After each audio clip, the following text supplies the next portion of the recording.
Fala galerinha, tudo bem com vocês? Então nós temos aqui na nossa primeira videoaula, né?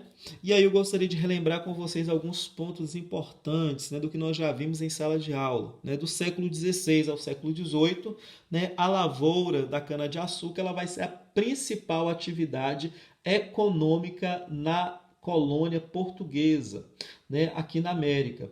Lembrando, né, que era uma atividade altamente lucrativa, né, que o açúcar ele era vendido, né, muito caro na Europa, por isso ele tinha, né, um papel de predominância aqui.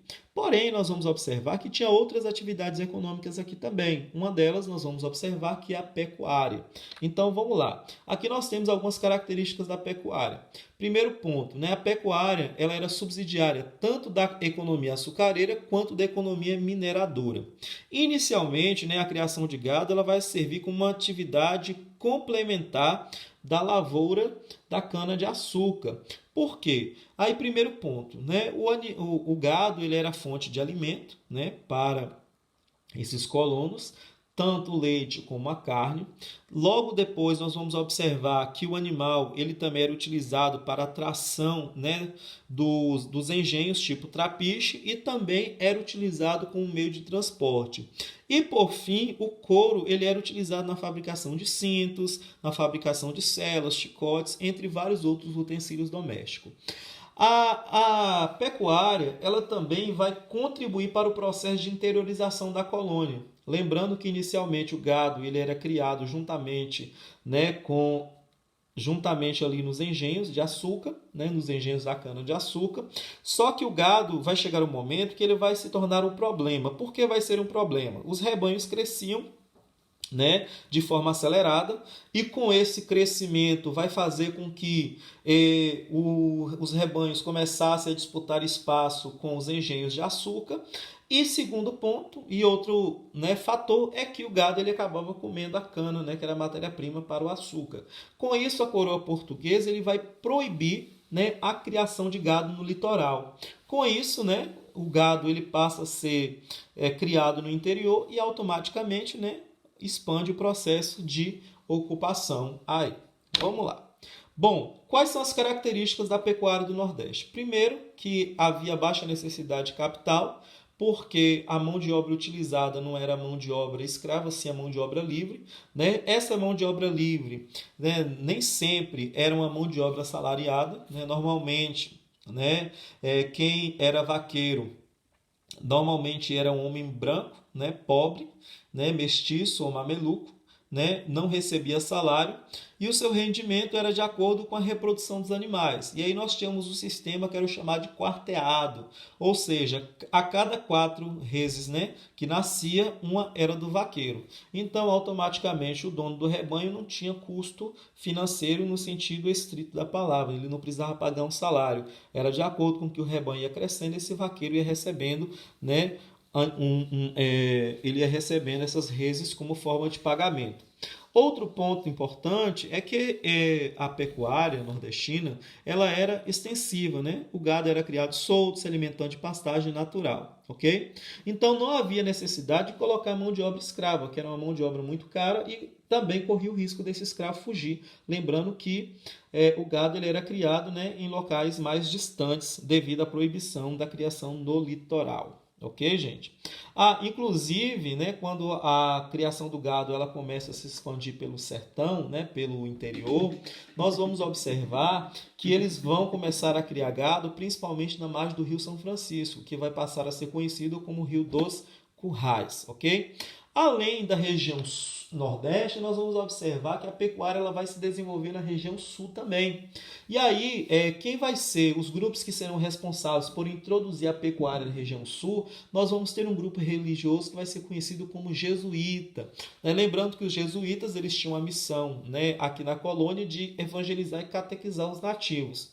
Só que quando eles criam as primeiras missões na região onde hoje, né, seria Curitiba, né, nos campos de Curitiba, eles vão começar a praticar agricultura, introduzir a agricultura na vida dos nativos.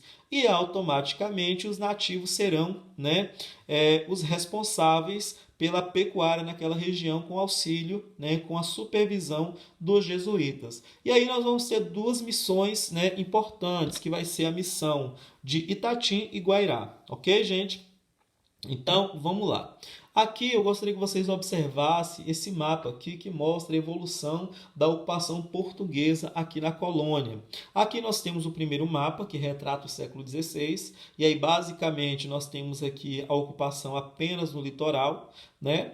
E se vocês observarem aqui no mapa do século XVII, começa o processo de interiorização da colonização. E aí nós temos, né, como já falei, a pecuária ela vai contribuir para esse processo. E aqui na região norte, mais ao norte, se vocês observarem, a ocupação ela vai ultrapassar os limites do Tratado de Tordesilhas. E aí o que vai ser responsável vai ser tanto a pecuária como a busca por as chamadas, né, drogas do sertão. E nesse outro mapa aqui nós temos, né, que mostra claramente o litoral, basicamente é responsável pela produção de açúcar, e nós temos aqui uma outra região, né, mais ao interior, que fica responsável pela pecuária, né, na criação de gado. Bom, gostaria que vocês observassem aqui essa imagem, né, essa imagem aqui mostra, né, ao fundo a casa grande onde ficava o Senhor. Nós tínhamos aqui também mais ao canto aqui, né, a capela, e aqui nós temos, né, a moenda, né, que era do tipo trapiche. Se vocês observarem, ela está sendo movimentada pelo gado, né, o gado que vai ser o responsável pela força motriz. Aqui nós temos também o gado sendo utilizado como, né, animal de carga que puxava a carroça. Bom, além da produção, né, além da cana de açúcar, além da pecuária, nós vamos ter também o tabaco, né? O tabaco ele vai ser também uma outra atividade importante aqui na colônia. Quem vai introduzir essa planta aqui vai ser os indígenas, né? No processo de migração, esses indígenas que migraram para cá vão trazer, né, o tabaco. Para os nativos, o tabaco ele tinha um caráter sagrado, né? Um caráter religioso. Né? Ele era utilizado tanto também para fins medicinais e em rituais religiosos, ok? Já os colonos, né, eles vão iniciar o cultivo do tabaco inicialmente para o consumo próprio e logo depois o excedente passa a ser comercializado com a Europa. Só lembrando, né, que o tabaco ele era muito utilizado pelos portugueses para trocar por nativos na África, né, por trocar por escravos. Lembra no processo de escambo que eu havia até falado em sala de aula, né, que eles utilizavam aguardente e o tabaco também para trocar por escravos na costa africana. Bom, aqui na América Portuguesa nós tínhamos duas regiões importantes que produziam tabaco: Recôncavo Baiano, Salvador e Recife, ok? Bom, nós temos também as chamadas drogas do sertão, né? O que são as drogas do sertão? As drogas do sertão, elas vão ser descobertas a partir do momento que os portugueses começam a fazer as incursões pelo interior do território, né? Aí eles estavam aí buscando conhecer o território, buscando novos caminhos, conhecendo novos espaços, e com isso eles começaram a descobrir novas plantas, frutas, raízes, né? Que passa a ser utilizada tanto na culinária como na medicina, né? E quem vai trazer esses novos conhecimentos vão ser os próprios nativos que vão falar dessa importância de cada fruto aí. E esses frutos, essas raízes passam a ser chamados, né, de drogas do sertão. Aqui eu tenho alguns exemplos do que eram essas drogas do sertão. Nós temos aí cacau, cravo, guaraná, urucum, poiaia, baunilha, né? Foram alguns desses produtos que ficaram conhecidos como as drogas do sertão. E aí, gente, lembrando que as drogas dos sertões, elas tinham duas finalidades. Elas poderiam ser tanto para o mercado interno, né, era utilizado e consumido pelos colonos, como também era vendida na Europa, né, a preço bem alto. Bom, para a gente fechar, né, esse primeiro momento aqui, não podemos esquecer do algodão. Lembrando que o algodão ele vai ser uma matéria-prima muito utilizada pela indústria têxtil inglesa, né, que era a maior consumidora do produto. Bom, para a Inglaterra, a principal área produtora do algodão era a região das suas 13 colônias, né, que fica hoje nos Estados Unidos, ali na América do Norte, ok?